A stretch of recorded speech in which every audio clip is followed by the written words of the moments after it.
Welcome welcome Lokesh जी, मैं देखा तो आपको अभी नितिन जी ने मुझे बहुत हेल्प की है क्योंकि मेरा थ्रोट थोड़ा सा ख़राब था, तो बहुत अच्छा है। और ये चैरिटेबल ट्रस्ट एक्चुअली मुझे ही लेना था, जो बात कल हुई थी। तो आई अश्योर यू कि in detail we will discuss. There are changes which most of the people are dealing with the charitable trust. We will be doing it again, and our other speakers are there, so please bear with us.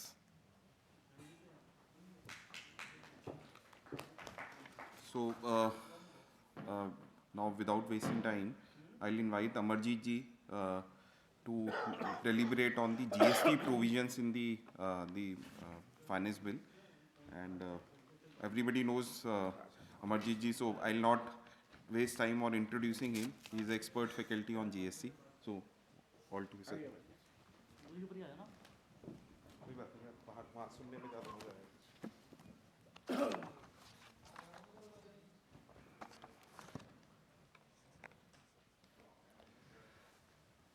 Such a nice deliberation by Nitin sir. और Gaur sir का speech मैं सुन नहीं पाया आज, बल्कि Nitin sir ने बोला कि मेरे को तो लग नहीं रहा था क्या बोल देंगे बजट पे, लेकिन जब मैं सुन रहा था तो मेरे को लग रहा है कि बजट तो 2-3 हफ्ते हो गए आए हुए तो इतना डिटेल में। और सर की एक बात और अच्छी मेरे को लगती है जो मैं शेयर करना चाहूँगा कि आपने देखा होगा सेक्शन 2 जो हम छोड़ देते हैं, सेक्शन 2 को सर इतना यूज करते हैं, जैसे आज भी डेफिनेशन कर रहे थे कि previous year. I think previous year के पॉइंट ऑफ व्यू से मैंने तो आज तक नहीं सोचा था, लेकिन ये है कि हर रेयर केस होगा वो प्रीवियस ईयर वाला, लेकिन एक बार सोचना बनता है कि हाँ प्रीवियस ईयर ही स्टार्ट नहीं हुआ तो रिटर्न की लायबिलिटी कैसे आ जाएगी। तो with this Nitin ji, Gaur ji, my co-speaker Yogesh ji, Sumit ji sir, and my dear friends, I first of all I really thanks East End Study Circle for giving me this opportunity to deliberate on this important event. And as we know कि union budget के through कुछ amendment GST में भी आई हैं, जिसमें से जैसे time permit करेगा हम कुछ इंपॉर्टेंट अमेंडमेंट करते हैं। तो फ्रेंड्स, सबसे पहले मैं जो अमेंडमेंट स्टार्ट करते हैं, जो प्रपोज अमेंडमेंट है, सबसे पहले इन्होंने 2-3 सेक्शन टच किए हैं ई कॉमर्स ऑपरेटर के थ्रू सप्लाई करने के। उन्होंने कुछ वाइडन किया है जो हम ई कॉमर्स ऑपरेटर के थ्रू सप्लाई करते हैं। लाइक आपको पता है अमेजोन अपने आप कुछ सप्लाई नहीं करता, उसके थ्रू हम लोग सप्लाई करते हैं। लेकिन आप सपोज करिए कि आज मैंने अपना काम स्टार्ट किया, मेरा पहला ऑर्डर मेरे पास आया है और वो इतनी छोटी अमाउंट का है जिसके लिए शायद मेरे को जीएसटी की लिमिट साल बाद भी क्रॉस नहीं होगी। तो पहला ऑर्डर आया, लेकिन जब मैं ई कॉमर्स ऑपरेटर के पास गया, मैंने कहा कि अमेजोन को बोला कि सर मेरे पे ये ऑर्डर आया है, मेरे को सप्लाई करना है, तो वो मेरे से जीएसटी सर्टिफिकेट मांगता है। कहता है कि देखो सेक्शन 24 के अंदर आपको कंपलसरली मेरे थ्रू सप्लाई करनी है तो जीएसटी सर्टिफिकेट लेके आना पड़ेगा। तो एक तो इस चीज़ को कंसीडर किया है कि अगर कोई भी अनरजिस्टर्ड डीलर है जिसकी लिमिट अभी क्रॉस नहीं कर रही है और वो ई कॉमर्स ऑपरेटर के थ्रू सप्लाई करना चाहता है, तो उसके लिए उसने बोला कि हम आपको कंपलसरी रजिस्ट्रेशन से आउट करते हैं। तो मैं थोड़ा सा पहले बैकग्राउंड बनाता हूँ। 2-3 अमेंडमेंट को छेड़ा इन्होंने, फिर 2-3 सेक्शन एक साथ करेंगे इसके। फिर दूसरा उसने बोला कि ई कॉमर्स ऑपरेटर के थ्रू जो भी सप्लाई करता था उसको कंपोजिशन स्कीम भी अलाउड नहीं थी। आज के टाइम में हम लोगों को पता है कि कंपोजिशन स्कीम हमारे पास 2 हैं, एक तो 1.5 करोड़ की लिमिट के साथ, एक 50 लाख की लिमिट के साथ। 50 लाख की लिमिट के साथ वो सर्विस पे ज़्यादा कॉन्सेंट्रेट करती है, क्योंकि 1.5 करोड़ वाली लिमिट में आप 10% से ज़्यादा सर्विस कर नहीं सकते। इन दोनों ही सर्विस के एक्सेप्शन में क्या लिखा हुआ था कि अगर आपको कंपोज सप्लाई करनी है तो आपको ई कॉमर्स ऑपरेटर के थ्रू कोई सप्लाई नहीं करनी पड़ेगी। अगर आप ई कॉमर्स ऑपरेटर के थ्रू सप्लाई करोगे तो आप कंपोजिशन स्कीम का पार्ट नहीं बन सकते। तो इन दोनों अमेंडमेंट को इन्होंने कंसीडर किया, इन दोनों इशू को कंसीडर किया गवर्नमेंट ने। तो पहली अमेंडमेंट करने के लिए जिसमें आप कंपोजिशन स्कीम के थ्रू नहीं जा सकते हो, अगर आप ई कॉमर्स ऑपरेटर के थ्रू सप्लाई कर रहे हो, तो उसके लिए इन्होंने सेक्शन 10 को टच किया। सेक्शन 10 क्या है? हमारा कंपोजिशन लेवी का है।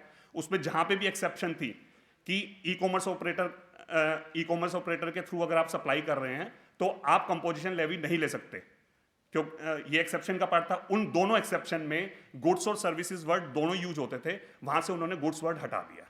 तो अब अगर गुड्स की सप्लाई आप ई कॉमर्स ऑपरेटर के थ्रू भी करना चाहते हैं तो आपको कंपोजिशन स्कीम भी अलाउड होगी, तो आप कंपोजिशन स्कीम ले सकते हैं। ये बात कर ली हमने रजिस्टर्ड डीलर की।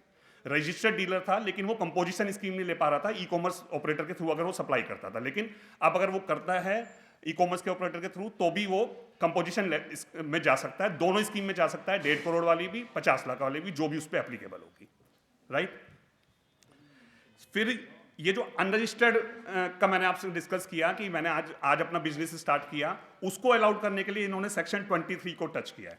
सेक्शन 23 इन्होंने टोटल रिप्लेस कर दिया। उन्होंने बोला कि आज से नया सेक्शन 23 आने वाला है, जो पुराना सेक्शन 23 था उसको इन्होंने सब्स्टिट्यूट कर दिया। अब क्या हुआ, सेक्शन 23 हम सबको पता है, सेक्शन 23 एक एग्जाम्पशन का सेक्शन है। वो कहता है कि रजिस्ट्रेशन से एग्जाम्प्ट करना है तो मैं सेक्शन 23 की पावर यूज करूंगा। सेक्शन 23 की पावर यूज होगी अगर मेरे को एग्जाम्पशन देनी है। और आप लोगों को ये भी सबसे इंपॉर्टेंट पॉइंट है कि जो हमें पता है कि रजिस्ट्रेशन हमें 20 लाख तक लेने की जरूरत थी, 20 लाख से ये लिमिट 40 लाख हुई थी, 20 लाख से ये लिमिट 40 लाख हुई थी। तो ये 40 लाख जो हुई थी वो कहीं पे एक्ट में नहीं लिखा हुआ, वो इसी सेक्शन की पावर को यूज किया था। इसी सेक्शन की पावर को यूज करके 20 लाख की लिमिट को 40 लाख किया गया था। तो ये सेक्शन क्या बात करता है, ये सेक्शन बात करता है कि अगर हमें लगा कि किसी कैटेगरी या किसी क्लास को एग्जेम्प्ट करना है फ्रॉम रजिस्ट्रेशन, तो हम सेक्शन 23 को यूज करेंगे, राइट। जो आज के टाइम में किस चीज के लिए यूज हो चुका है, जब 20 लाख को इन्होंने 40 लाख किया था। तो पहले मैं अमेंडमेंट पे तो बाद में आता हूं कि इन्होंने अब अमेंडमेंट कैसे की। उसमें पहले मैं आपसे ये कहना चाहता हूं कि आज की डेट में 23 पुराने वाला रिप्लेस ही हो गया है। और मैं कह रहा हूं 20 से 40 लाख वाली लिमिट किसके थ्रू आई थी, इसी सेक्शन की पावर को यूज करके। जब ये सेक्शन ही आज के टाइम में चला गया है, तो आप ये मानो कि जिस दिन से ये सेक्शन एप्लीकेबल हो जाएगा, तो 40 लाख वाली लिमिट के लिए भी इनको नोटिफिकेशन दोबारा से उसी डेट से लाना पड़ेगा, अदरवाइज अगेन आप 20 लाख पे पहुंच जाओगे। तो यहाँ पे ये थोड़ा सा इसमें मतलब इस सेक्शन को ठीक से समझने के लिए, क्योंकि 20 से 40 लाख कैसे गए हम, इस सेक्शन की पावर यूज करके। आज ये सेक्शन खत्म कर दिया इन्होंने, इसमें वो सब सेक्शन 2 है ही नहीं जिसकी पावर यूज करी थी। तो कल को अगर ये सेक्शन एप्लीकेबल हो जाता है, तो इस सेक्शन के लिए साथ साथ नोटिफिकेशन वो भी दोबारा से लाना पड़ेगा कि 20 से 40 वाला भी एग्जाम्प्ट है, और उसमें ये अमेंडमेंट वाला भी जोड़ देंगे कि भाई ई कॉमर्स ऑपरेटर के थ्रू अगर कोई अनरजिस्टर्ड डीलर सप्लाई करता है, और ये बात चल रही है कि इंट्रा स्टेट सप्लाई करे, वो इंट्रा स्टेट तक वो लिमिट रखेंगे अपना, सप्लाई करता है तो उसको भी हम एग्जाम्प्ट करते हैं, उसको भी रजिस्ट्रेशन लेने की जरूरत नहीं है। तो ये इन्होंने सेक्शन 23 को यूज किया और सेक्शन 10 को यूज किया ई कॉमर्स ऑपरेटर की सप्लाई को वाइडन करने के लिए। इसके साथ साथ अब आप ये समझिए कि ई कॉमर्स ऑपरेटर के ऊपर कितनी बड़ी लायबिलिटी आ गई है। अब ई कॉमर्स ऑपरेटर के ऊपर क्या लायबिलिटी आ गई है कि अगर उसके पास कोई आ रहा है सप्लाई करने, अब उसको पता लगाना पड़ेगा कि इसको रजिस्ट्रेशन लेना है या नहीं लेना। अब इस चीज का ई कॉमर्स ऑपरेटर ध्यान रखे, तो इसके लिए इन्होंने एक सेक्शन और अमेंड कर दिया, सेक्शन 122 में इन्होंने पेनल्टी इंसर्ट कर दी इसके लिए। तो हम ये तीनों सेक्शन एक साथ कवर कर रहे हैं। 2 सेक्शन हम अमेंडमेंट करी, वाइडन किया स्कोप, और ई कॉमर्स ऑपरेटर इस चीज का ध्यान रखे कि वही अनरजिस्टर्ड डीलर इसके पास आए जिसको हम अलाउ कर रहे हैं नोटिफिकेशन के थ्रू। अगर उसके अलावा कोई और आता तो उससे वो डिक्लेरेशन लेगा या कोई भी डाटाबेस होगा, वो देखते हैं किस तरह से रूल्स आते हैं इसके लिए। लेकिन आज के टाइम में इसके ऊपर 122 सेक्शन के अंदर पेनल्टी रख दी है कि अगर आपके पास कोई ऐसा अनरजिस्टर्ड डीलर आया जिसने सप्लाई की और उसको रजिस्ट्रेशन लेना जरूरी था, तो आपको इक्विवेलेंट टू टैक्स अमाउंट, कितनी टैक्स अमाउंट अगर वो रजिस्टर्ड होता है उस टाइम पे, और जितना टैक्स उससे आता है हमारे को, उतना आपसे रिकवर किया जाएगा। तो ये एक तरह से एक कॉम्बिनेशन ऑफ सेक्शन बनाया उन्होंने ई कॉमर्स ऑपरेटर की सप्लाई को वाइडन करने के लिए, अनरजिस्टर्ड डीलर अपनी सप्लाई को कर सके, लेकिन साथ के साथ ई कॉमर्स ऑपरेटर के ऊपर एक लायबिलिटी भी डाल दी कि आपको अब ध्यान रखना है कि इसको रजिस्ट्रेशन लेना था या नहीं लेना था, राइट। इसके बाद इंपॉर्टेंट अमेंडमेंट है सेक्शन 17 में। सेक्शन 17 हम लोगों को पता है, सबसे पहला सेक्शन 17 होता है कि मैं अगर टैक्सेबल सप्लाई भी करता हूं और एग्जाम्प्ट सप्लाई भी करता हूं, तो आई एम लायबल कि मेरे पास जो आईटीसी है, मैं रिलेटिंग टू जो कॉमन आईटीसी मेरे पास है रिलेटिंग टू एग्जाम्प्ट सप्लाई, मैं उसको रिवर्स कर दूं। वो सेक्शन, हाँ जी,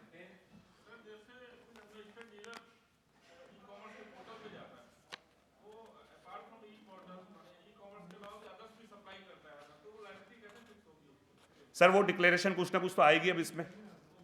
मतलब देखो अभी रूल्स इसका कुछ नहीं आया है, इन्होंने एक तरह से सेक्शन, मैं मान गया आपकी बात ई कॉमर्स ऑपरेटर के ऊपर, लेकिन पेनल्टी रखी है तो कुछ ना कुछ तो उसका पोर्टल इस तरह से बनाएंगे या कुछ उस पर डिक्लेरेशन लेंगे कि आई थिंक वो कहेंगे कि अगर आपने डिक्लेरेशन ले ली, ये डॉक्यूमेंट ले लिए हैं, तो फिर आपकी लायबिलिटी नहीं बनेगी, ऐसा कुछ करके तो आएगा ही। मैं समझ गया आपकी बात सर, मैं समझ गया, लेकिन कुछ ना कुछ अभी आज की डेट में केवल ये 3 सेक्शन ही हमारे पास जो कहते हैं कि आपका स्कोप वाइडन किया है और उसके ऊपर पेनल्टी है बस। अब ये कैसे, वो तो रूल्स के थ्रू ही होता है, आपको पता है कि एक एक रूल एक फॉर्म के हर फॉर्म के साथ आता है, मे भी किसी फॉर्म में डिक्लेरेशन लेंगे, तो वो अगर कल को वो गलत डिक्लेरेशन देता है तो फिर डीलर के ऊपर लायबिलिटी होगी। तो सेक्शन 17 डिस्कस कर रहे थे। 17 क्या बात करता है कि एग्जेम्प्ट सप्लाई और टैक्सेबल सप्लाई अगर आप कर रहे हो तो एग्जेम्प्ट सप्लाई से रिलेटेड आईटीसी आपको छोड़ना पड़ेगा, उसको आपको रिवर्स करना पड़ेगा। लेकिन शेड्यूल थर्ड की जो सप्लाई थी, उसको गवर्नमेंट कहती है कि शेड्यूल थर्ड में ऐसी सप्लाई है, उसके लिए हम आपको रिवर्सल नहीं करा रहे हैं, उसके लिए हम आपको रिवर्सल नहीं कराएंगे। ये पहले भी लॉ होता था, आज की डेट में भी है। शेड्यूल 3 में एम्प्लॉयर एम्प्लॉय वाली सप्लाई जो आ गई है, ट्राइब्यूनल कोई सप्लाई करता है, इस तरह की सप्लाई है, तो उसके लिए हम बावजूद इसके कि वो एग्जाम्प्ट है लेकिन हमसे रिवर्सल नहीं करा रहे हैं। यहां तक का लॉ 17 तक का अभी तक भी चल रहा था।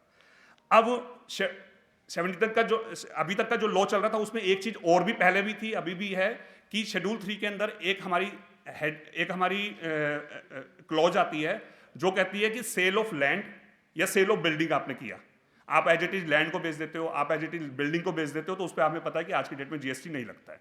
अगर वो कॉन्ट्रैक्टर बना रहा है तो वहां पे जीएसटी वर्क्स कॉन्ट्रैक्ट पे लगता है, अदरवाइज आप एज इट इज बिल्डिंग बेच देते हो, एज इट इज भेज देते हो, तो उस पर आज के टाइम में जीएसटी अभी नहीं है। तो क्या था कि 17 हमने अभी तक क्या पढ़ा, 17 कहता है कि आपको आईटीसी का रिवर्सल करना है, शेड्यूल 3 वाली सप्लाई का मत करना, लेकिन लैंड और बिल्डिंग को आपने देखा लैंड और बिल्डिंग का कभी आईटीसी भी नहीं देते हैं, या इससे रिलेटेड कुछ भी होता है तो वो इसको रिस्ट्रिक्ट ही करते हैं। तो उन्होंने कहा लेकिन लैंड और बिल्डिंग की अगर आप सेल कर रहे हो वो शेड्यूल 3 में भी है, तब भी हम आपसे रिवर्सल कराएंगे। ठीक है, यहां तक का लॉ, मैंने कोई नया लॉ नहीं बताया आपको, यहां तक का लॉ होता था 17 के अंदर रिवर्सल करना है आईटीसी का, एग्जाम सप्लाई के लिए करना है, लेकिन एग्जाम सप्लाई में हम शेड्यूल 3 के आइटम को नहीं लेंगे except sale of land and building. Clear है? यहां तक तो कोई डाउट नहीं है। ये था हमारा at present law. At present law में अब इन्होंने क्या किया कि जैसे लैंड एंड बिल्डिंग को हटाया हुआ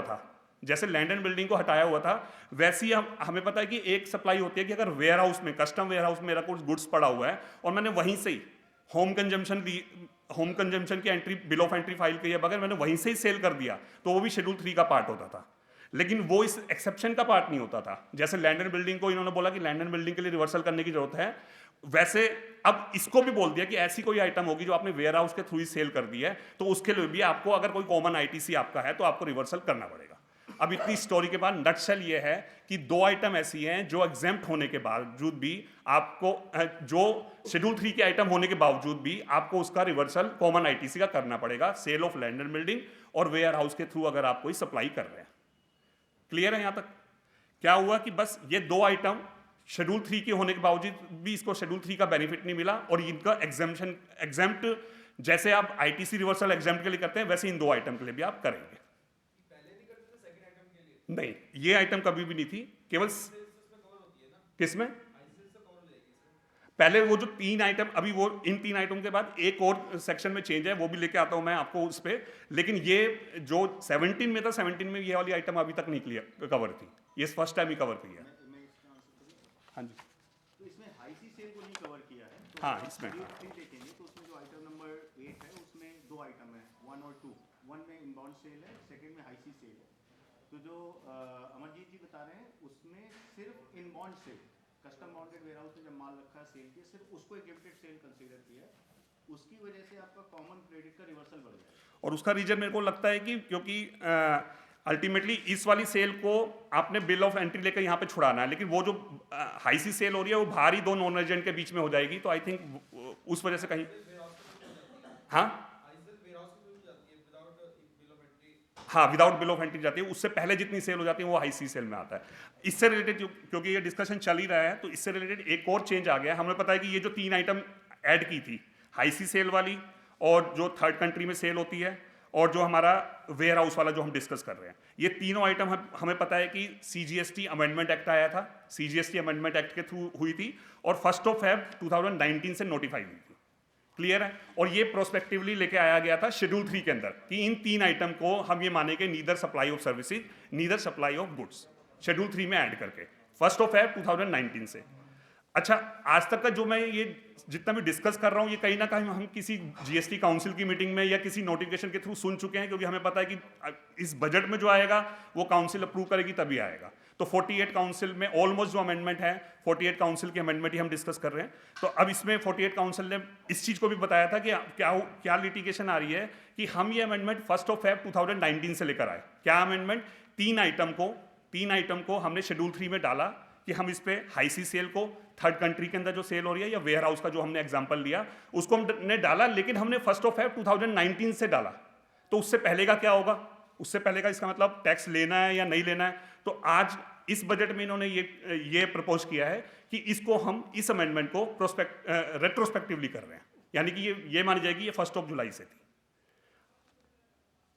और अब इशू ये आता है कि ये 1 जुलाई से तो हो गई है, सबके लिए एग्जाम कर दिया, लेकिन वो क्या जो 1 फरवरी 2019 से पहले टैक्स दे चुके हैं इसके ऊपर, भाई 1 2019 तक तो क्लियर ही नहीं था कि आपको टैक्स देना है इसके ऊपर या नहीं देना। उनका क्या कि जो टैक्स दे चुके हैं तो वो भी साथ साथ उन्होंने एक्सप्लेनेशन डाल दी कि अगर कोई टैक्स दे चुका है तो वो ये ना मान के चले कि हम उसको रिफंड देने वाले हैं, उसको रिफंड नहीं दिया जाएगा। अगेन मेरे को यहाँ पे लगता है, और ये चर्चा में भी चल रहा है आज के टाइम पे, कि कॉन्स्टिट्यूशनल वैलिडिटी इस एक्सप्लेनेशन की शायद चैलेंज हो सकती है। क्यों चैलेंज हो सकती है कि जब आप खुद ही कह रहे हो रेट्रोस्पेक्टिवली टैक्स ही नहीं है, 265 कॉन्स्टिट्यूशन जैसे हम यूज करते हैं कि विदाउट पावर ऑफ लॉ आप कोई टैक्स ले ही नहीं सकते, तो आप रिफंड देना आपका बनता है। लेकिन एक्सप्लेनेशन के थ्रू वो कितना इसको कर पाते हैं, तो कहीं ना कहीं कॉन्स्टिट्यूशनल इश्यू इस पे आ सकता है। वो देखना बनता है कि जब कोर्ट इस पे डिसीजन देती है तो किस तरह से डिसीजन आता है। ठीक है, तो ये हमने अब सेकंड अमेंडमेंट भी कर ली, जो शेड्यूल 3 को रेट्रोस्पेक्टिवली कर दिया 3 आइटम को, और उसमें से एक आइटम को सेक्शन 17 में जोड़ दिया इन्होंने कि इसके लिए रिवर्सल करना आपको जरूरी है।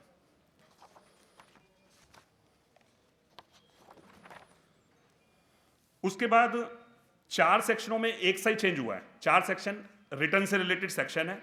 हमें पता है सेक्शन 37 में हमारी GSTR 1 जाती है, सेक्शन 39 में हमारी GSTR 3 जाती है, 44 में एनुअल रिटर्न और 52 में TCS की रिटर्न जाती है हमारी। इन चारों सेक्शन में बोल दिया गया कि अगर आपकी कोई रिटर्न ड्यू चल रही है, अगर आपकी कोई रिटर्न ड्यू चल रही है तो 3 years from the relevant due date आप इसको फाइल नहीं कर पाएंगे, आप इसको फाइल नहीं कर पाएंगे after 3 years from the due date. ठीक है, अब इन्होंने तो सिंपल यही बोला कि अब मेमोरेंडम में ये बोल के चले कि हम 3 साल के बाद इनको फाइल नहीं करना, फाइल करने की जो भी रिटर्न आप इतने पीरियड तक फाइल कर सकते हो, हम उस पर कैप लगा रहे हैं कि 3 साल के बाद नहीं कर पाओगे। लेकिन जहाँ तक मैं एनालाइज कर पा रहा हूँ, जहाँ तक मैं सोच पा रहा हूँ इस प्रोविजन को मेरे को शायद अभी जस्ट आया ही है बजट, लेकिन जहाँ तक मैंने सोचा है वो ये है कि हमारे पास 73 सेक्शन है, 74 सेक्शन है। 73 कहता है कि आपकी डिमांड निकाल सकते हैं, 74 कहता है डिमांड निकाल सकते हैं। 74 में आपकी फ्रॉड की वजह से डिमांड निकल सकती है, 73 में अदर देन फ्रॉड आपकी डिमांड आ सकती है। लेकिन 73 अदर देन फ्रॉड जो है वो 3 साल के बाद खत्म हो जाता है, और फ्रॉड वाला जो होता है वो 5 साल के बाद खत्म होता है। 3 साल के बाद 73 में आपको ऑर्डर नहीं आ सकता, और 5 साल के बाद आपको फ्रॉड वाले का ऑर्डर नहीं आ सकता, जिसके लिए हमें पता भी है कि 17-18 का टाइम अभी सितंबर तक एक्सटेंड भी किया गया 73 का, क्योंकि उनका टाइम खत्म हो रहा था। ये हमें पता है कि नोटिफिकेशन के थ्रू हमारा 17-18 का ऑर्डर अभी भी सितंबर तक आ सकता है, राइट। तो ये नहीं कह सकते कि मार्च में ही खत्म हो गया था, क्योंकि 3 इयर्स खत्म हो रहे थे, तो 17-18 का अभी भी आ सकता है। तो मेरे को ये लग रहा है कि जब 3 के बाद 5 साल वाला आप इन्वोक करते हो, 3 के बाद जो 5 साल वाला आप इन्वोक करते हो, उसके लिए ऑफिसर को प्रूव करना पड़ता है कि आपने फ्रॉड किया है। अगर वो इंटेंशन को ये प्रूव नहीं कर पाएगा कि आपने फ्रॉड किया है, तो कई कोर्ट के पहले भी डिसीजन है, और ये सर्विस टैक्स के टाइम से भी आते जा रहे हैं कि वो उसको इन्वोक ही नहीं कर पाता था, और वो आपका इलीगल ऑर्डर हो जाता था। तो मेरे को ऐसा लग रहा है कि जैसे आप 3 साल के बाद अगर आप रिटर्न भरते हो और आपको पता लगा कि यार कॉन्ट्रैक्टर हैं या कोई ऐसी कम्युनिटी है उनके ऊपर नोटिस आ रहे हैं, तो अब आपको लगा पहले तो आपने कभी भरा ही नहीं था, पहले तो इवन ऐसा केस होगा नहीं मेरे ख्याल से कि 3 साल तक का डिपार्टमेंट ही आपको छोड़ देगा, 6 महीने में तो वो रजिस्ट्रेशन ही कैंसिल कर देता है अगर आपने बिजनेस स्टार्ट नहीं करा। लेकिन स्टिल उन्होंने एक पावर रख ली कि 3 साल तक कोई 3 साल के बाद जग रहा है, वो ये सुन के जग रहा है कि मेरे पे नोटिस आ रहे हैं, तो कल को वो कोर्ट में ये ना कहे कि सर मैंने तो डिक्लेयर कर दिया था सब कुछ ही, तो ये फ्रॉड कैसे हो गया, ये तो मैंने खुद किया ना, मेरे को नोटिस थोड़ी आया था। तो मेरे को इसका लॉजिक ये लग रहा है, बाकी जैसे भी डेवलप होगा लॉ उस तरह से पता लगेगा।